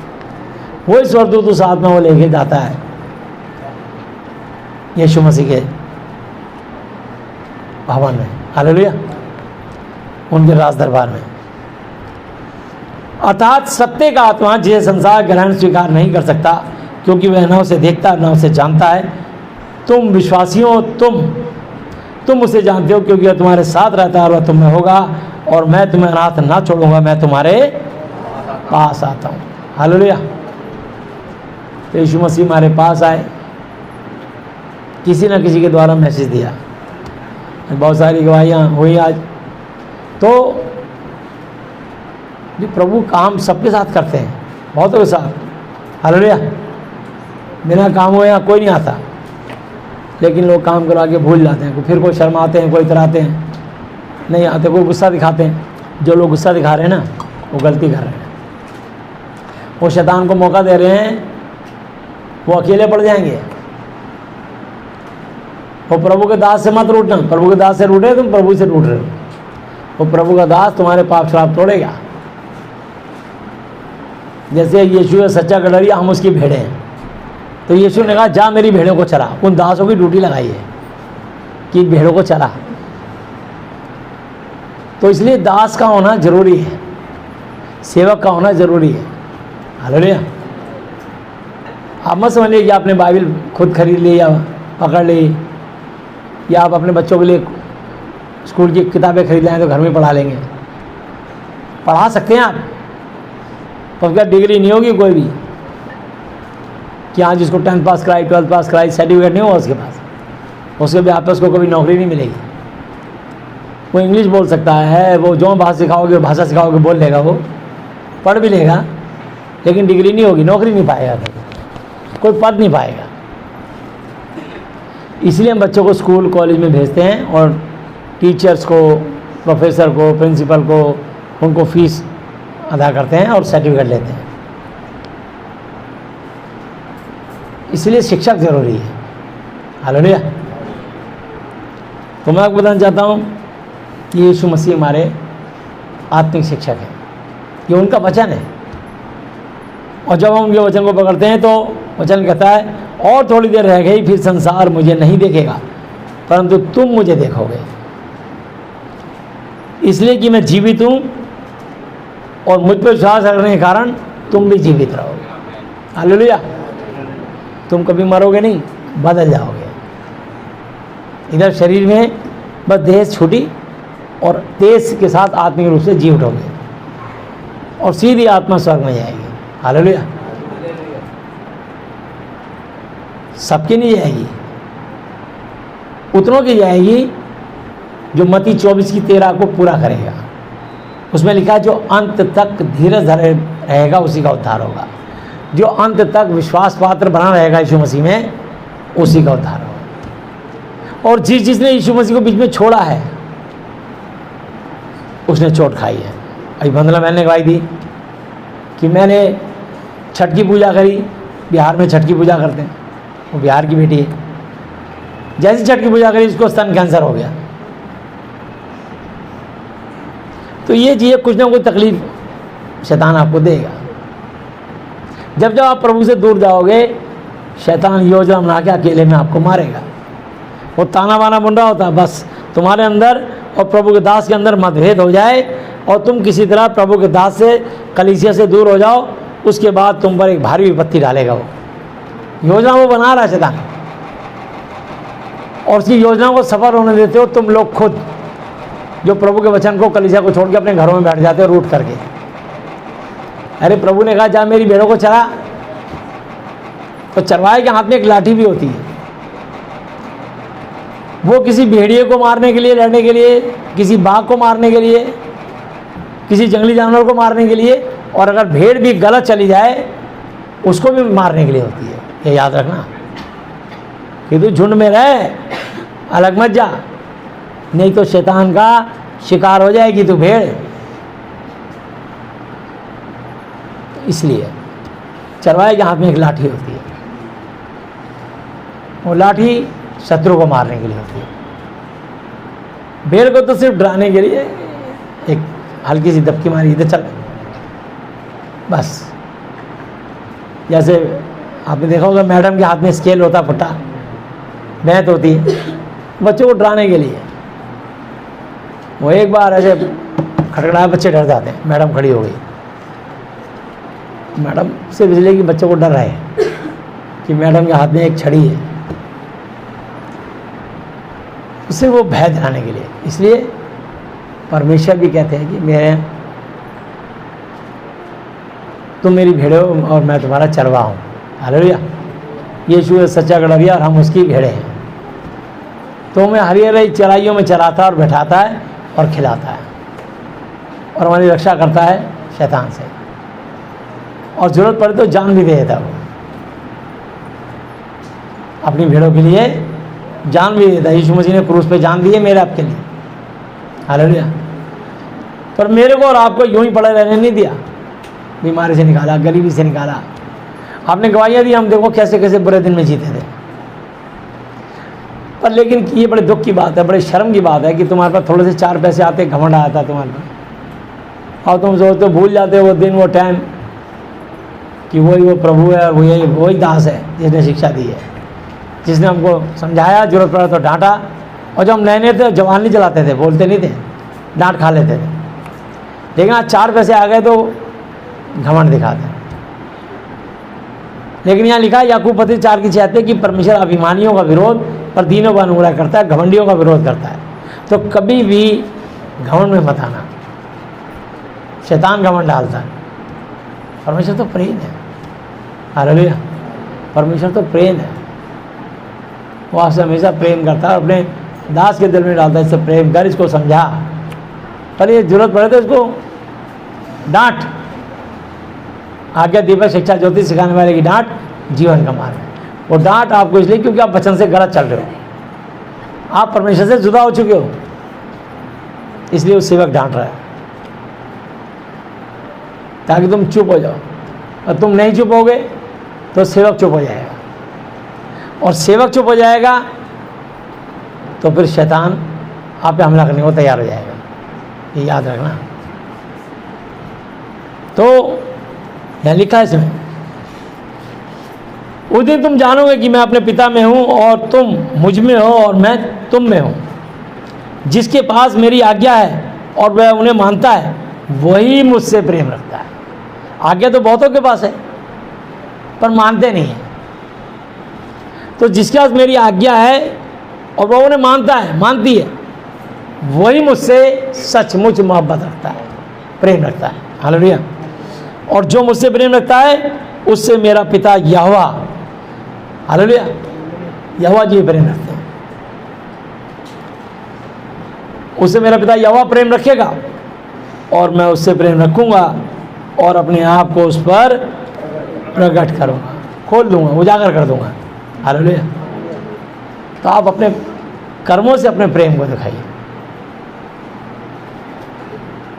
बहुत सारे लोग प्रेम विवाह करते हैं या किसी से प्रेम करते हैं तो उस प्रेम को अपने अपने रूप में दिखाते हैं। प्रेमी प्रेमिका को आई लव यू बोल के या कोई फूल या बुका या दे कर, और किसी को आप ऐसे प्रेम करते हो, किसी नेता को या किसी बड़े अफसर को या किसी को सम्मान देते तो आप बुका दे करके अपना प्रेम प्रकट। जब तुम्हारे घर आते हैं तुम उनको बढ़िया बढ़िया चाय नाश्ते भोजन के साथ तृप्त करके अपना प्रेम प्रकट करते हो। मतलब बस अगर तुम्हारे घर आ जाए तो तुम आने की खुशी में उस अपने प्रेम को प्रकट करते हो, सारे काम छोड़ करके कि आज प्रभु का सेवक हमारे घर आ रहा है, भैया जी हमारे घर आ रहे हैं। इंतज़ार करते हो बेसब्री से, लेने के लिए सड़क पे स्वागत के लिए खड़े रहते हो। भैया यहाँ गाड़ी लगा दीजिए, यहाँ ठीक है, यहाँ सेफ है, आप आइए चलिए। तो आप आगे आगे चलते हो और अपने घर ले जाते हो। तो प्रेम कई तरीके से दिखाया जाता है। तो मैं आपको बताना चाहता हूँ, उस यहूदा ने जो क्रोधित ना था उससे कहा, हे प्रभु क्या हुआ कि तू अपने आप को हम पर प्रकट करना चाहता है और संसार पर नहीं। यीशु ने उसको उत्तर दिया कि यदि कोई मुझसे प्रेम रखे तो वह मेरे वचन को मानेगा, हालेलुया, और मेरा पिता उससे प्रेम रखेगा और हम दोनों, हालेलुया, और मेरा वचन, हम तीनों, पवित्र आत्मा, पिता पुत्र पवित्र आत्मा, हम तीनों, हम उसके पास, वचन मानेगा तो मेरा पिता उससे प्रेम रखेगा और हम उसके पास आएंगे। कौन? पिता पुत्र पवित्र आत्मा, हम उसके पास आएंगे, हालेलुया, हम तीनों उसके पास आएंगे और उसके साथ वास करेंगे, निवास करेंगे, रहने लग जाएंगे। और जब परमेश्वर तुम्हारे साथ तुम्हारे घर में रहने लग जाएगा ना, तुम्हारे घर से बीमारी भाग जाएगी, गरीबी भाग जाएगी, टेंशन डिप्रेशन भाग जाएगी और आप फलवंत और बलवंत होने लग जाओगे, आप उठने और बढ़ने लग जाओगे, हालेलुया, सिर्फ प्रभु की अनुग्रह के कारण। इसलिए बाइबल पढ़नी चाहिए, प्रार्थना करनी चाहिए, संगति में रहना चाहिए, संडे को कलीसिया नहीं छोड़नी चाहिए। मत छोड़ो कलीसिया, बिल्कुल मत छोड़ो, ये गलती मत करो। तुम शैतान के लिए दरवाज़ा खोल रहे हो। तुम्हारे आने ना आने से कोई फर्क नहीं पड़ता, तुम्हें नुकसान होने वाला है, नुकसान तुमको होने वाला है, क्योंकि शैतान शेर की नाई खोजने रहता है किसको फाड़काए, उसको फाड़काए जो वचन से अलग हो जाए। तो तुम शैतान के लिए द्वार खोल रहे हो ऐसा करके। तो यहाँ लिखा है, जो मुझसे प्रेम नहीं रखता और वह मेरे वचन नहीं मानता, और जो वचन तुम सुनते हो वह मेरा नहीं बल्कि मेरे पिता का है, यहोवा जी का है जिसने मुझे भेजा है, हालेलुया। तो ये जो वचन मैं आपको पढ़ा रहा हूँ ये वचन मेरा नहीं है, ये मेरे स्वर्गीय पिता यीशु मसीह का वचन है, उनके परम आदरणीय पिता यहोवा जी का वचन है, जो इस महाति पवित्र आत्मा के द्वारा तुम पर प्रकट किया जा रहा है, तुम पर उतारा जा रहा है, हालेलुया, ताकि तुम ग्रहण कर सको और तुम्हारे ऊपर से सारे बंधन टूट जाएं और तुम आशीष पाओ। ये वचन मैंने तुम्हारे साथ रहते हुए तुमसे कहे, परंतु सहायक यानी होली स्पिरिट, पवित्र आत्मा, हालेलुया, वो पवित्र स्वर्गदूत जो तुम्हारे को परमेश्वर अलर्ट करेगा, परंतु सहायक अर्थात पवित्र आत्मा जिसे पिता मेरे नाम से भेजेगा, यीशु के नाम से वो स्वर्गदूत आएगा, वह तुम्हें सब वचन सिखाएगा। हालेलुया। और दुनियावी बातों से बचना भी सिखाएगा, शैतान की बुरी चालों से भी बचाएगा। ये बात, ये बोला, ये शैतान की ओर से है और ये वचन परमेश्वर की ओर से। वो दोनों में अंतर दिखाएगा आपको सहायक। बात में झगड़ा होगा, बात में चोट लगेगी, बात में दर्द होगा, बात में विवाद होगा, बात में बहुत परेशानी होगी। इसलिए लिखा है 2 Corinthians 3:6, जिसने हमें नई वाचा के सेवक होने के योग्य भी किया, शब्द के सेवक नहीं वरन आत्मा के, क्योंकि शब्द मारता है और आत्मा गिराता। इसलिए ये बातें मत करा करो, बातों पर तर्क वितर्क मत करो। तो यहाँ लिखा है, परंतु सहायक अर्थात पवित्र आत्मा, जिसे पिता मेरे नाम से, यीशु के नाम से भेजेगा, और तुम्हें सब संसारिक बातें और स्वर्गीय बातें, स्वर्गीय वचन, आत्मिक वचन सिखाएगा, और जो कुछ मैंने तुमसे कहा है वह सब तुम्हें स्मरण याद कराएगा। हालेलुया। मैं तुम्हें शांति दिए जाता हूँ, अपनी शांति तुम्हें देता हूँ, जैसे संसार देता है मैं तुम्हें नहीं देता। तुम्हारा मन ना घबराए और ना डरे। तो तुम्हें प्रभु की जब शांति मिल जाएगी तो तुमको घबराने की, डरने की ज़रूरत नहीं है। हालेलुया। इसलिए परमेश्वर का वचन कहता है 2 तीमुथियुस 2:13 ऐसे पढ़ेंगे, यदि हम अविश्वासी भी हों, यदि हमें किसी बात का शक भी हो, पता नहीं ये काम होगा कि नहीं होगा, यदि हम अविश्वासी भी हों तो भी वह विश्वास योग्य बना रहता है, क्योंकि वह आप अपना इनकार नहीं कर सकता। हालेलुया। परमेश्वर कह रहा है मैं तुम्हारे साथ हूँ, मत डर, इधर उधर मत ताक, मैं तेरा परमेश्वर हूँ, मैं तुझे दर्द करूँगा, मैं तेरी सहायता करूँगा। क्यों डरता है? हालेलुया। मैं तेरे सारे शत्रु को परास्त कर दूंगा। निर्गमन 14 में कहता है तुम चुपचाप और शांत रहो, या वह आप ही तुम्हारी ओर से लड़ेगा। हालेलुया। वो यशायाह की पुस्तक में कहता है 41 की 10 से 13 तक, मत डर, इधर उधर मत ताक, मैं तेरा परमेश्वर, मैं तुझे दृढ़ करूंगा, मैं तेरी सहायता करूंगा, मैं अपने धर्म में दाहिने हाथ से तुझे संभाले रहूंगा। हालेलुया। डरना नहीं है तेरे को, मेरे वचन की ओर देखता रहे, विश्वास के कर्ता सिद्ध करने वाले यीशु मसीह की ओर ताकता रहे। हालेलुया। इन बातों की सुधि उन्हें दिला और प्रभु के सामने चिता दे कि शब्दों पर तर्क वितर्क, वाद विवाद, बहसबाजी ना किया करें, जिनसे कुछ लाभ नहीं होता बल्कि सुनने वाले बिगड़ जाते। तुम शब्दों में तर्क करोगे, बड़ा भारी बात, झगड़ा हो जाएगा, मन मुटाव हो जाएगा और शैतान अपना खेल खेलेगा, हंसेगा, क्या कर देखो मैंने इनसे वचन छुड़वा दिए। अब ये बात विवाद कर रहे हैं, दर्द कर रहे हैं, गाली गलौज कर रहे हैं, संसारिक और शारीरिक हो गए, शैतान हंसता है। और फिर तुम्हें कोई दूसरे के मुंह से शर्मिंदा कराएगा। क्या तुम्हारे कलीसिया में तुम्हारे प्रभु के दास या तुम्हारा प्रभु यही सिखाता है? तुम्हें शर्मिंदा कराएगा।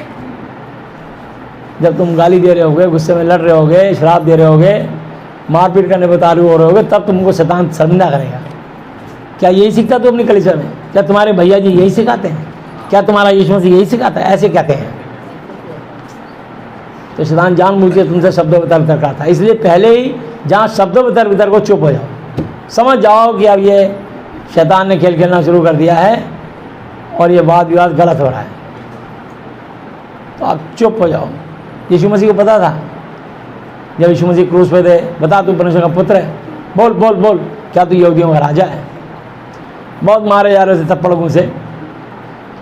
जब यीशु मौत चुप ही नहीं हो रहे, मारे जा रहे थे, यीशु ने क्या, तू खुद ही कहता है कि मैं यहूदियों का राजा हूँ। बहुत मारा तो उसको पूछा, बोल बोल बोल, क्या तू परमेश्वर का पुत्र है? रुक ही नहीं रहे थे। तो उन्होंने कहा जब मैं निर्दोष हूँ तो क्यों मारता है? जिसको कहा वो रुक गया, बाकी और मारने लगे। यीशु मसीह ने बहुत पिटाई खाई तो उन्होंने कहा हाँ मैं हूँ। मैं एक बार सच बोला, बड़ा हैं, बोल दोबारा बोल।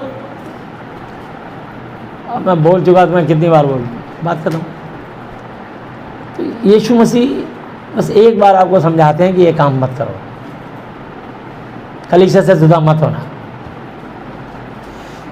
प्रार्थनाओं से अलग मत होना, बाइबल पढ़ना बंद मत करना। शैतान तैयार रहता है। तो मैं आपको बताना चाहता हूँ, लिखा है अपने आप को परमेश्वर का ग्रहण योग्य है और ऐसा काम करने वाला ठहराने का प्रयत्न कोशिश कर, जो लज्जित शर्मिंदा होने ना पाए और जो सत्य के वचन को ठीक रीति से काम में लाता हो, पर अशुद्ध बकवाद से बचा रहे, क्योंकि ऐसे लोग और भी अभक्ति में बढ़ते जाएंगे। अभक्ति में उनका शब्द सड़े घाव की तरह फैलता जाएगा। वचन नहीं है उनके पास। वचन होता तो मल्लम लगाता, शब्द है इसलिए सड़ा घाव फैलाएगा। तो उनका शब्द सड़े घाव की तरह फैलता जाएगा। हुमिनुस और फिलेतुस उन्हीं में से हैं जो ये कहकर कि पुनरुत्थान हो चुका है, सत्य से भटक गए हैं और कितनों के विश्वास को उलट पुलट कर देते हैं, तो भी परमेश्वर की पक्की नींव बनी रहती है और उस पर यह छाप लगी है कि प्रभु अपने सच्चे लोगों को पहचानते हैं। हालेलुया। और जो कोई प्रभु यीशु मसीह का नाम लेता है वो अधर्म से, पाप से बचा रहे। बड़े घर में ना केवल चांदी, सोने चांदी के पर काठ और मिट्टी के बर्तन भी होते हैं, कोई कोई आदर, कोई कोई अनादर के लिए। यदि कोई अपने आप को इनसे शुद्ध करेगा, यदि बाइबल की शिक्षा से अपने आप को शुद्ध करेगा, चलाएगा, तो वह आदर सम्मान का बर्तन और पवित्र ठहरेगा और स्वामी यीशु मसीह के काम आएगा और हर एक भले अच्छे काम के लिए तैयार हो, प्रभु की महिमा के लिए तैयार होगा। हालेलुया। जवानी की अभिलाषा से भाग, और जो शुद्ध मन से प्रभु यीशु मसीह का नाम लेते हैं उनके साथ धर्म और विश्वास और प्रेम और मेल मिलाप का पीछा कर, और अज्ञानता और अविद्या और विवाद बहसबाजी से, विवाद से अलग रहे, क्योंकि तू जानता है कि उनसे झगड़े होते हैं। और प्रभु के दास को झगड़ालू होना ना चाहिए, पर सबके साथ कोमल, नम्र और शिक्षा में निपुण, एक्सपर्ट और सहनशील हो, और विरोधियों को नम्रता से, मोहब्बत से, प्रेम से समझाए। क्या जाने परमेश्वर उन्हें मन भराव का मन दे, अवसर दे, मौका दे कि वे भी सत्य को पहचाने और इसके द्वारा उस परमेश्वर की इच्छा पूरी करने के लिए सचेत सावधान होकर शैतान के फंदे से। तो प्रभु आप में से सबको शैतान के फंदे से छुड़ाना चाहते हैं। अब ये वही छूटेंगे जो आज्ञा मानेंगे, ये वही छूटेंगे जो अंत तक धीरे धीरे रहेंगे। हालेलुया। मत्ती 24:13 के अनुसार जो अंत तक धीरे धीरे रहेगा उसी का उद्धार होगा। तो इसलिए मैं आपको बताना चाहता हूँ, यूहन्ना 15 अध्याय उसकी एक आयत से, सच्ची दाखलता मैं हूँ और मेरा पिता किसान है, जो डाली मुझ में है और नहीं फलती उसे वो काट डालता है, और जो फलती है उसे वो छांटता है ताकि और फले। तुम तो उस वचन के कारण जो मैंने तुमसे कहा है शुद्ध हो। तुम मुझ में बने रहो और मैं तुम में। जैसे डाली यदि दाखलता में बनी ना रहे तो अपने आप से नहीं, यकीन नहीं तो आप जाकर किसी भी पेड़ की डाली को, अभी बाहर निकलते कोई भी पेड़ की एक डाली को लकड़ी तोड़ के चले जाना, आधी मोड़ के छोड़ के चले जाना। अगले संडे आके देखना वो लकड़ी सूख गई होगी, क्योंकि तुमने उसको तोड़ दिया, उसको अपाहिज कर दिया। उसको पानी मिल रहा था, उससे जुड़ी हुई थी, पर तुमने लकड़ी तोड़ दी, उसको ताकत मिलनी बंद हो गई।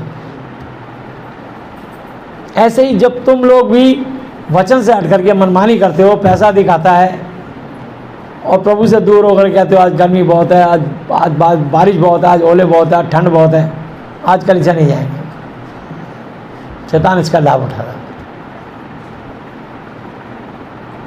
अरे जब तुम इतने दुख भुगतते थे कहाँ कहाँ जाते थे हैं? एक बहन ने कैसी बात बोली कि पति को ठीक कराने के लिए अगर मैं कोई विष्ठा भी खा जाऊं हैं तो मैं वो कर जाती। कितना मतलब, तो प्रभु ने कैसे ठीक किया है? अद्भुत रीति से काम करते ना परमेश्वर। बताइए।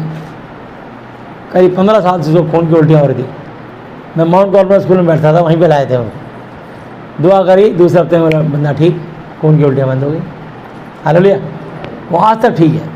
अभी यहाँ बैठे थे, वो गए बाहर बैठे, धर्मराज नाम है उनका, इनके पति का। तो मैं आपको बताना चाहता हूँ कि प्रभु तो आशीष देते हैं, लेकिन जब जब तुम आज्ञा तोड़ते हो तब शैतान तुमको पकड़ लेता। तो यहाँ लिखा है तुम मुझ में बने रहो और मैं तुम में। जैसे डाली यदि दाखलता में बनी ना रहे तो अपने आप से नहीं फल सकती, वैसे ही तुम भी यदि मुझ में बने ना रहो तो नहीं फल सकते। मैं दाखलता हूँ, तुम डालियाँ हो, जो मुझ में बना रहता है और मैं उसमें, वह बहुत फल फलता है, क्योंकि मुझसे अलग होगा तुम कुछ भी नहीं कर सकते। यदि कोई मुझ में बना ना रहे तो वह डाली की तरह फेंक दिया जाता है और सूखने लग जाता है, और सूखते सूखते एक दिन पूरी तरह सूख जाता है, और लोग उन्हें बटोरकर आग में चूल्हा जलाने के लिए झोंक देते हैं और वह जल जाती हैं। यदि तुम मुझ में बने रहो और मेरा वचन तुम में बना रहे तो जो चाहो मांगो वह तुम्हारे लिए। एक ही कंडीशन है, वचन में बने रहना। तर्क वितर्क में नहीं, शब्दों पे तर्क वितर्क नहीं, वचन में बने रहना। इतना सवाल तो सिंपल है। हालेलुया। ये जो लोगों के अंदर दोबारा दुष्टात्मा घुसती है, तकलीफ होती है, हालांकि लोग झूठ बोल जाते हैं हमसे, हमें पता है ये झूठ बोल रहे हैं, पर गलती तुमने की होती। मत्ती की पुस्तक 12 अध्याय 43, 44, 45, 12 चैप्टर, मत्ती 12, 43, 44, 45। जब अशुद्ध आत्मा, बुरी आत्मा मनुष्य में से निकल जाती है यीशु के नाम से, तो सूखी जगहों में विश्राम ढूंढती फिरती है और पाती नहीं। खंडहरों में जिन लोगों के लोग पेड़ों की पूजा करते हैं, पेड़ों पर डोरे लपेट देते हैं, दीपक जलाने लगते हैं, धूपबत्ती जलाने लगते हैं, अपनी मूर्तियां निकाल के करके वहाँ रख जाते हैं। देखिए वो गलत काम कर रहे हैं। एक चीज़ गलत है, तुमने उसको जान गए कि वो मूर्ति है, इसमें आत्मा नहीं है, और आपने उसको निकाल के पीपल के पेड़ के नीचे, बड़ के पेड़ के नीचे रख दिया वहाँ पे। किसी को अच्छी लगी उठा के ले जाएगा, तो तुमने अपनी मुसीबत किसी और के घर में ट्रांसफ़र कर दी। गलत है। ये नहीं है कि खुद बचो तो अपनी आला वाला कहीं और फेंकाओ। हमसे पूछो भैया ये क्या करना है, हम आपको वचन से बताएंगे क्या करना है, ठीक है ना। अपना निर्णय मत लिया करो। तो ये दिक्कत आ जाती है। अभी शुक्रवार को एक पति पत्नी मेरे पास आए, करीब 4-6 महीने पहले कबाड़ बीनते थे वो, तो उनको इतनी सारी चांदी मिल गई, लिया छुपा के, इतनी सारी चांदी पा गई हमको, और चांदी लपेट के उन्होंने घर में रखी। उसकी पत्नी बीमार पड़ गई, उसकी हालत ख़राब हो गई। उन्होंने मैंने बताया उसके भैया, जब से मेरे को नहीं बताया, किसी और को बताया, भैया को बताओ कि हम चांदी पा गई, हम छुपा ली करना है। मैंने कहा उसको बाहर निकालो, गलत चीज़ है, श्रापित है। उन्होंने गांव भेज दी, गांव में बीमार हो गए लोग। तो वो करीब 5-6 महीने बाद वो कल आई, शुक्रवार को, परसों। तब मैंने बता दिया उसको क्या करना है। तो मैं बताना चाहता हूँ कि लोग कई बार ऐसे लालच में, प्रलोभन में आके सोना चांदी, यहाँ तक कई बार मोटा कड़ा पा जाता है, वो ले आते हैं। एक लड़के को कड़ा पा गया, इतना मोटा, वो कड़ा पहन लिया उसने। वो लड़का बोलता नहीं था जब से कड़ा पहना है, उसकी बात समझ नहीं आती थी। मैं जब मेरे पास आया, बताया, मैंने उसका कड़ा उतारा, जैसी दुआ करी वो साफ साफ बोलने लगा। हालेलुया। कड़ा उतारते ही दुआ करी, उसकी ज़बान खुल गई, वो बोलने लगा साफ साफ। उसकी माँ इतनी खुश हुई, करी अरे देखो एक कड़ा पा गया उसको, तब से पहन लिया, उसकी आवाज़ बंद हो गई। ये छोटी छोटी चीज़ें पा जाती हैं, लोग पहन लेते हैं। सड़क पर अंगूठी पड़ी है, पहन ली। अरे सोना ही पड़ा तो मत उठाना, तुम्हारा नहीं है, तुम छोड़ दो। ये मत सोचो हम पुलिस को जमा करेंगे, तुमने देख ली, छोड़ दो। ये 500 नोट गिरा पड़ा, तुम्हारा नहीं है, मत उठाओ। समझे ना? तो मैं आपको बताना चाहता हूँ कि आप लालच मत करिए। जो चीज़ आपके नहीं है आप उसे छोड़ दो, आगे चलो आगे। शैतान तुमको प्रलोभन देता है। किसी का मोबाइल छूट गया, देखो पड़ा सड़क पे नया मोबाइल, तुम्हारा नहीं है, तुम मत उठाओ। जिसको लेना है ले लो, वो उस पर सलाम जाएगा, तुम मत लो। हालेलुया। तो मैं आपको बता रहा हूँ, यहाँ पे लिखा 43 आयत पे, जब अशुद्ध आत्मा, बुरी आत्मा, जब हम प्रार्थना करते हैं यीशु के नाम से, मनुष्यों से निकल जाती है तो सूखी जगहों में विश्राम ढूंढती फिरती है और पाती नहीं। तब कहती है मैं अपने उसी घर में, उसी स्थान में, उसी शरीर में जहाँ से निकली थी लौट जाऊंगी, और आकर उसे सूना, झाड़ा, बुहारा और सजा सजाया पाती है, हष्ट पुष्ट, हट्टा कट्टा, तंदुरुस्त पाती है। समझे? तब वह जाकर अपने से और बुरी 7 आत्माओं को अपने साथ ले आती है और उसमें पेट का ठुस कर वहाँ वास करती है। उस मनुष्य की पिछली दशा पहले से ही बुरी जाती है। इस युग के बुरे लोगों की दशा भी ऐसी ही होगी। कौन से लोगों की? बुरे लोगों की। ये अच्छी भी ठीक हो, इसका पति ठीक हो गया, सब कुछ सही हो गया, पर गांव में छठ वट पूजा करी, छाती में गांठ, कैंसर हो गया। फिर बताया इसने बाद में कि भैया मुझे कैंसर हो गया, फिर दुआ करी इसके लिए, छाती की गांठ गायब हो गई। मैंने कहा हाथ रख ले वहाँ पे, हाथ रख के इसके हाथ पे हाथ रख के दुआ करे, यीशु के नाम से निकल, कैंसर, गांठ, गिल्टी बाहर निकल, यीशु के नाम से तुझे हम बांधते हैं। बांध दिया, दुआ कर दी, बोला दुआ का तेल लगाना, यीशु को धन्यवाद देना, गांठ गायब हो गई, आज तक ठीक है। हालेलुया। तो प्रभु आशीष देते हैं आपको। तो आप जब गलती करोगे तब शैतान घुसेगा, जब प्रभु से दूर भागोगे तब शैतान आप पे हमला करेगा। आप संगति कलीसिया बंद करोगे, शैतान तैयार हो रहा है आपके लिए। सोच लो, आप विपत्ति को जन्म दे रहे हो और बहुत जल्दी विपत्ति आने वाली है, क्योंकि शैतान ने देख लिया मैंने इसमें झुंड से अलग कर दिया। कभी देखना डिस्कवरी पे, जब शेर पकड़ना होता है किसी, तो चक्कर लगाते हैं, वो में जो कमज़ोर होता है वो अलग हो जाता है, बस एक को निकालते हैं, उसी को शिकार बनाते हैं। तो शैतान भी तुम में से ऐसे ही करता है कि चक्कर लगाता है तुम्हारे चारों तरफ। कब तुम यीशु मसीह को छोड़ो, तुम्हारे और प्रभु के दास के बीच में, कलीसिया के बीच में कुछ मतभेद हो, तुम अलग हो जाओ, उसका देखो शैतान कैसे मारेगा तुमको। देखो तो सही आप, शैतान ताक में रहता, वो शेर की नाई इस खोज में रहता किसको फाड़ खाए, उसको फाड़ खाए जो उस वचन से दूर चला जाता है। और परमेश्वर ये वादा करता है आपसे, यशाया 41 अध्याय 10 से 13 आयत तक, 41 चैप्टर 10 वर्ष से लेकर 13 वर्ष तक।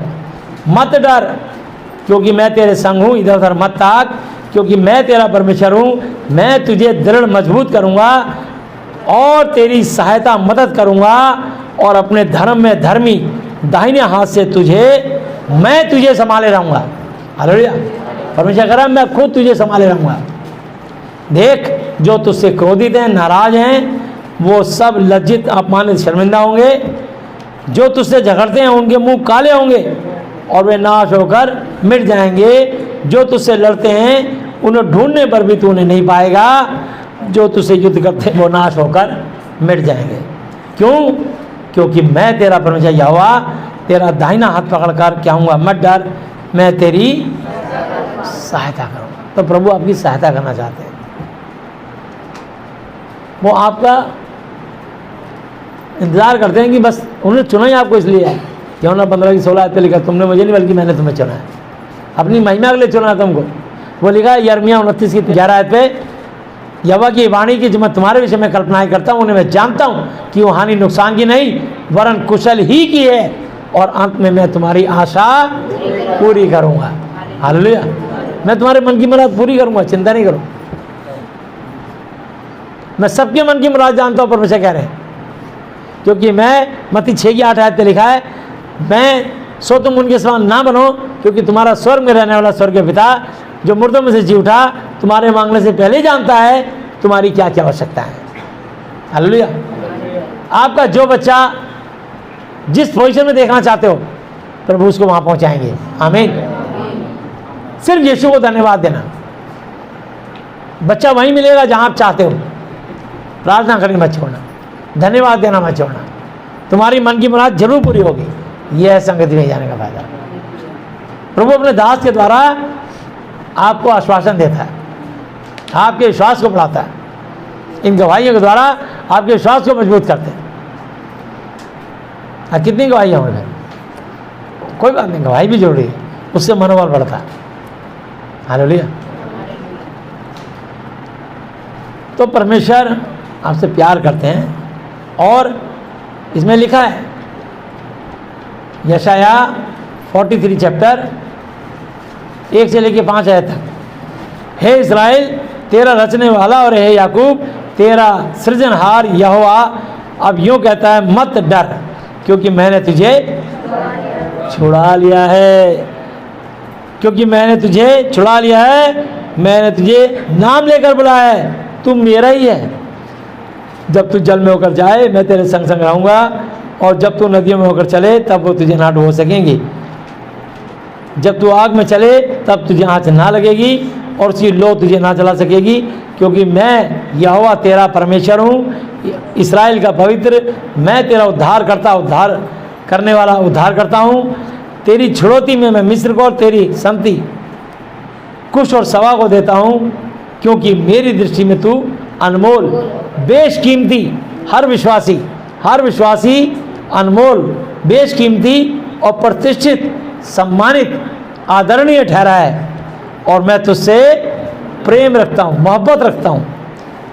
इस कारण मैं तेरे बदले तेरी संति मनुष्यों को, तेरे आत्मा के बदले, तेरी जान के बदले मैं राज्य लोगों को दे दूंगा। मत डर क्योंकि मैं तेरे साथ हूँ, मैं तेरे वंश को पूर्व से ले आऊँगा और पश्चिम से भी इकट्ठा करूँगा। आमीन।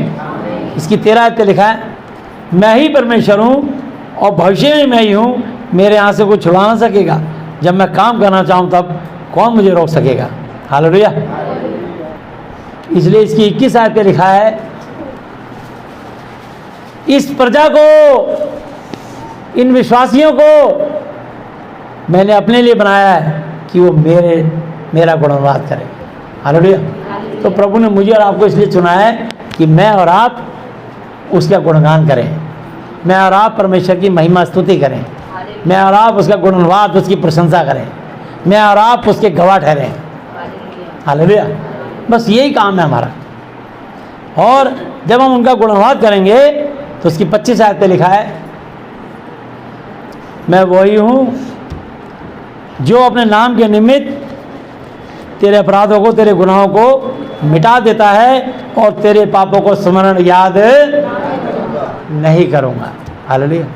तो प्रभु ने आपके सारे गुनाह माफ़ कर दिए, बस चाहते हैं कि फिर से पाप ना करें और संगति में जुट के रहें। ये प्रभु की आपसे इच्छा है। अभी तुम्हारी मर्जी, आओ या मत आओ, ठीक है। मैं तुम्हें एक को तो मनाने जाऊंगा नहीं। ये कलीसिया चलती जा रही है, 25 साल हो गए चलते। हालेलुया। पता नहीं कितने आए कितने गए। हमने किसी की लल्लो चप्पो नहीं करी। जो प्रभु से प्रेम करता है उसको क्या करना, जिनसे रिलेशन है वो रिलेशन रहेगा। हालेलुया। जो सच्ची आत्मा है प्रभु से प्रेम करता है, रिलेशन रहेगा, रिलेशन ऐसे नहीं टूटता। और हम गए, हम अजीत भाई के घर गए, 23 साल से रिलेशन है हमारा, आज तक बना हुआ है। विश्वासी हैं वो। कभी कभी हमारे फंक्शनों में आते हैं, वो बच्चों को गिटार सिखाते हैं, उनकी पत्नी उनके बच्चे विश्वासी हैं। तो मतलब रिलेशन जो प्रभु से सच्चा प्रेम करते हैं वो किसी प्रलोभन लालच से नहीं करते।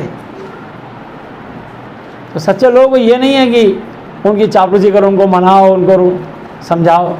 अरे यार तुम प्रभु की नहीं सुन रहे तो मेरी क्या सुनोगे। ये परमेश्वर का भवन है, सब लोग आ सकते हैं। हालेलुया। यहाँ किसी को मनाया नहीं है। तो गलती करते हमने कई बार को लोगों को निकाला भी है, फिर निकाल के उन्होंने माफ़ी मांगी, हमने पश्चाताप किया, हमने ले लिया वापस, चलो कोई बात। प्रभु क्षमा करना तो सिखाते हैं। तो ये है कि आप अपने आप से मत रूठो, रूठ के तुम्हें कुछ नहीं मिलेगा, अलग हो जाओगे, शैतान तुम्हें हमला करेगा।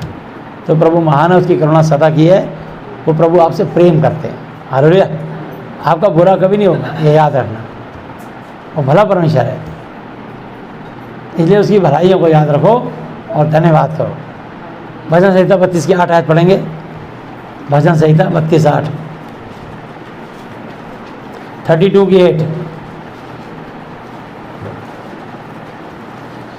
मैं तुझे बुद्धि दूंगा और जिस मार्ग में तुझे चलना है उसमें तेरी अगुवाई करूंगा। मैं तेरी मार्गदर्शन करूंगा, तुझे लीड करूंगा और मैं तुझ पर कृपा दृष्टि अनुग्रह रखूंगा और सम्मति सलाह दिया करूंगा। हालेलुया। कितने सारे वायदे हैं इसके अंदर। मुझे इतना सुंदर ये वचन लगता है, मैं दिन रात इसको, बस प्रभु इस वचन में आपने मुझे सब कुछ दे दिया, सब कुछ दे दिया इस वचन में। मतलब मुझे बस अब क्या बोलूँ, सब कुछ है इस वचन में। हालेलुया। कि मैं तुझे मेरे विश्वासी जन बुद्धि दूंगा, जिस रास्ते में तुझे चलना है मैं तुझे अगुवाई करूंगा, लीड करूंगा, तेरा मार्गदर्शन करूंगा और मैं तुझ पर कृपा दृष्टि रखूंगा और तुझको एडवाइस दूंगा, सलाह दूंगा, सम्मति दूंगा, सद्बुद्धि दूंगा, ज्ञान दूंगा, भटकने ना दूंगा, आशीष बरकतें दूंगा, चंगा स्वस्थ रखूंगा, दीदार से तृप्त करूंगा। क्या बात कर हैं। लीगल एडवाइजर पैसा लेते हैं, कानूनी सलाहकार। प्रभु कह रहा है मैं तेरे को फ्री में, बस मेरे को धन्यवाद दे। बड़ा सुंदर वचन, मैं इसको अक्सर लोगों के वचन लिख के भेजता हूँ। तेरे को इसमें सब कुछ मिल गया भाई, अब ये समझ ले तेरे को परमेश्वर कह रहे हैं। मैं इसको बहुत पढ़ता हूँ इस वचन को। हालेलुया। चलिए दूसरा Corinthians 13 की 14 आयत पढ़ेंगे।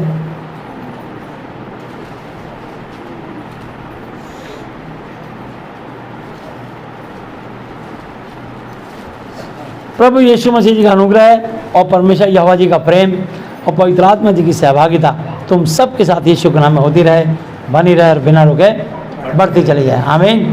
तो प्रभु यीशु मसीह नासरी अब तक के अपने जीवित वचन पर पढ़े और सुन जाने पर हम में से प्रत्येक को बताया साक्षी दें। आमीन।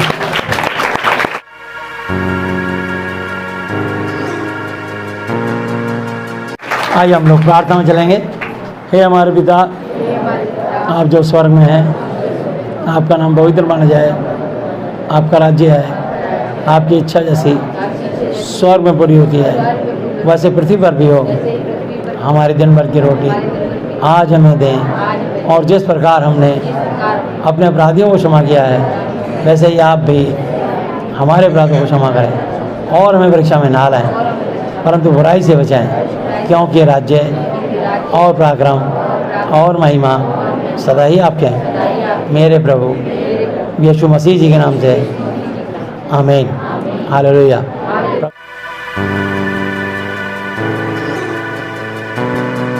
प्रभु यीशु मसीह जी, आज मैंने जितना भी वचन सुना, ये सब वचन मेरे और मेरे परिवार के हर सदस्य के जीवन में 1000 गुना फल है। प्रभु यीशु मसीह जी, आज मैं इस धरती पर अपने पूरे हृदय से अपने सब अपराधियों को क्षमा करता हूँ और आपसे प्रार्थना विनती और निवेदन करता हूँ कि आप भी मेरे पापों को, श्रापों को, गुनाहों को, गलतियों को, जाने जानी भूलों को क्षमा कर दीजिए।